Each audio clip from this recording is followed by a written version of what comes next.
Hello, my friends. AmyR here with Prairie Paper and Ink. Welcome back to my face and my card making space and more holiday cards. Today I am part of an Instagram hop to share inspiration for the Pretty Pink Posh September release.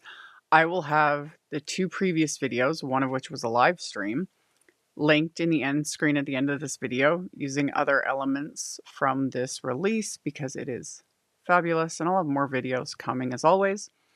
So I'll have a link to my Instagram, like I always do, along with all the supplies I used, the new release, etc., in the description box below the video. My links are affiliate links. That just means that if you click on one of my links and end up placing an order, I do get a little kickback from that at no extra cost to you. That is what helps pay the bills, keeps the lights on, enables me to keep bringing out content.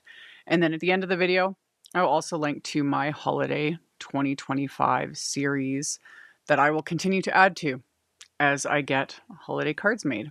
So that's it for the chatter from me. Let's get into making the cards. So my main focus for these cards is the Pretty Pink Posh Christmas Bell shaker dies. Love these. I didn't make them into a shaker. You totally can. It's super easy because the interior, I call them the interior dies. If you use those with the outline, it creates a stitched frame in the shape of whatever it is, in this case, the bell. But rather than use it that way, I die cut just those interior pieces, and then I'm laying those cardstock pieces onto the Argyle pierced plate die so that it will pierce the pattern into it. It ends up making it look almost quilted. So I have that Argyle plate face up, and then I put the cardstock on it, and then I just took my magnetic plate, slapped it on top so that everything stayed in place, and then ran that through my die cut machine, and now it's got this pattern. And then the outline or the frame, I just die cut it as is without the interior pieces, so it's just a solid piece, just like this. So I like that Pretty Pink Posh gives those options with basically all of her shaker like die sets, of which there are quite a few. Yeah, you can use the interior pieces to create the frame to do your shaker, or you can just leave it off, or you can do things like this and take those interior wafer dies to die cut shapes. You could die cut, pattern paper, or do like this and run it through with a piercing die or whatever. Options, y'all. Gotta love options. So I used Concord 9th Stardust cardstock, and then I am adding ink blending with the same Concord 9th Stardust ink. And I'm using my little waffle flower, just the 1+ shader brushes to add the ink to the edges, just to build that dimension. The thing to remember when using similar colors of cardstock, or like cardstock and ink, or the same, like these cardstock and ink colors are very, very close to each other.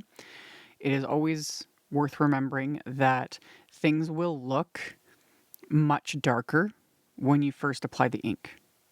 And in some cases, sometimes the ink and cardstock are such a close match that while it looks like, even right now, like on this one, this is eucalyptus cardstock and eucalyptus ink from Concord 9th, that sometimes when you first apply it, it looks all dark and you've got all this depth, and then you come back to it later and it's like, it looks like you did nothing. It just depends. It literally will just depend on the color, the ink, the cardstock. Some are, yeah.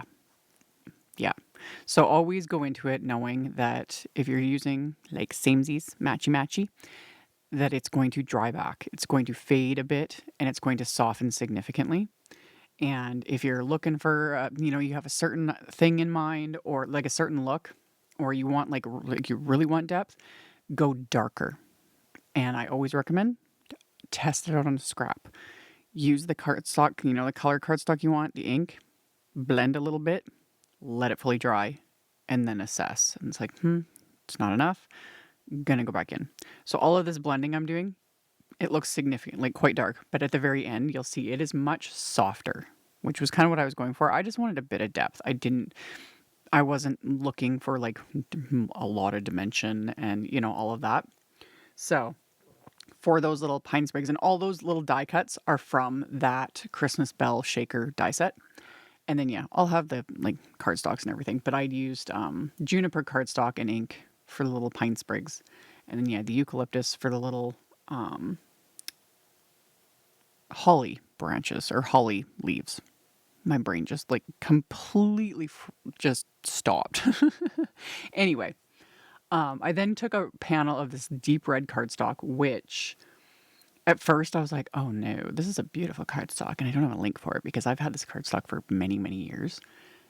And the brand I originally got it from is no longer in business. However,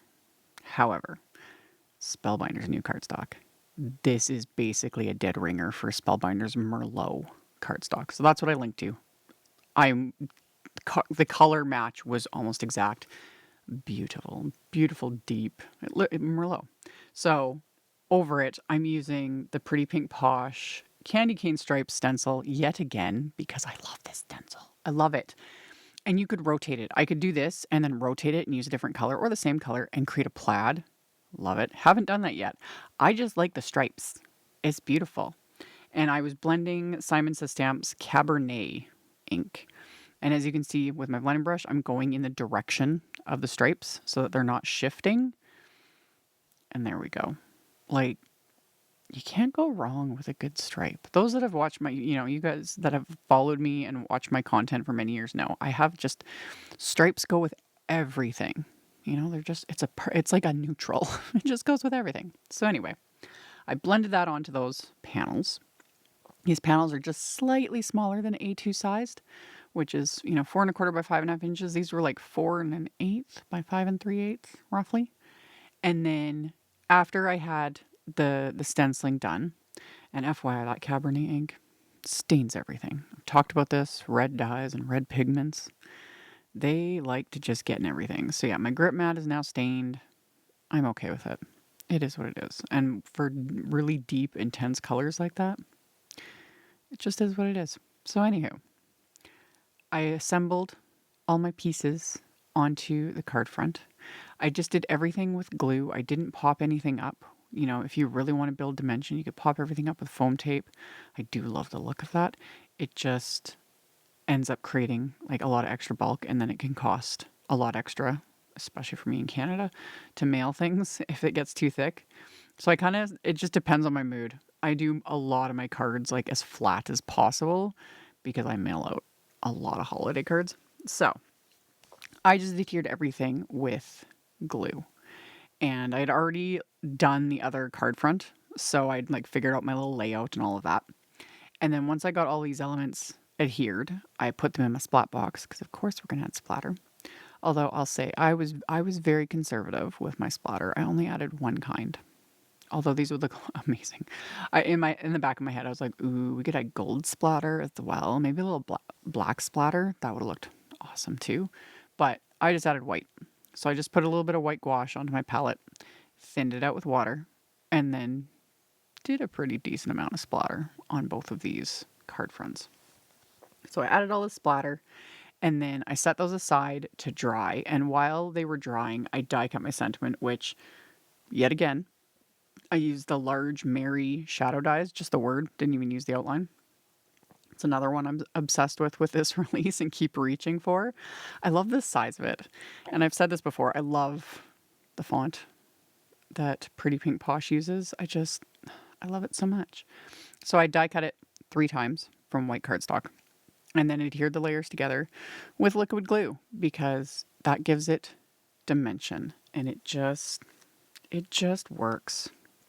If you've never stacked your die cut sentiments before, I highly recommend trying it. You'd be surprised at how big of a difference it makes and how much nicer it looks, in my opinion. So, stacked all those layers together. And then once I had those assembled, I had also die cut the bow from the Christmas Bell shaker dies. I die cut the bow from some Rhodolite glitter paper from the Altenew pack. That's another pretty color. And that went with that like Merlot cardstock. Oh, I love when like I'm literally pulling random things from my stash and things started just working so well together. It's like it was all meant to be. So I die cut the bow from that, adhered it to the cards. The little Christmas word is from the Christmas Bells stamp set. And I had just white heat embossed that onto scraps of that Merlot cardstock and then just trimmed it out with my paper trimmer. So I adhered the bow, I adhered the large die cut Merry word, and then that little Christmas sentiment I'm popping up with some just thin foam squares, just popping that into place. And then my card bases are top folding A2 white note cards, so 4 1/4 by 5 1/2. And I stuck them in my MISTI. And then I'm stamping this bell image from that Christmas bells stamp set. And that I'm going to ink up and stamp with the Stardust ink. So I'm going to stamp that onto the inside of both my cards. And then the little companion sentiment that I chose to go with it is actually from an older set. It's from the Holiday Sentiment stamp set that came out, goodness, years ago. So I grabbed one of the sentiments from there, lined that up, and that I'm inking up and stamping with that Cabernet ink that I used with the Stencil. Just again to keep everything matchy-matchy. So once I got those stamped in place, I adhered the card fronts to the card bases, and that was it. I decided not to add any bling. I thought about it. I also thought about adding stickles or adding like glossy accents to the little berries. You could there's so many more ways you could step things up, but these still turned out cute. And the colors just, yeah, a little like deeper and intense for me, and I'm here for it. And that stencil, love, and dice, all of it. Pretty Pink Posh always has a soft spot. So anyway, that's it from me. All the links to everything is down below. Thank you so much for watching and thumbs upping and commenting. I very much appreciate it. And I'll see you all very soon in the next one. Bye. Thank you so much to my amazing Patreon supporters. For anyone that might be interested in joining my Patreon community and supporting me, the link to my Patreon is in the description box below the video. For everyone else, as always, thank you all so much for taking the time to watch my videos, for thumbs upping, commenting, subscribe if you haven't, I'd love to have you. And here's a couple other videos for you to check out in case you missed them. Bye!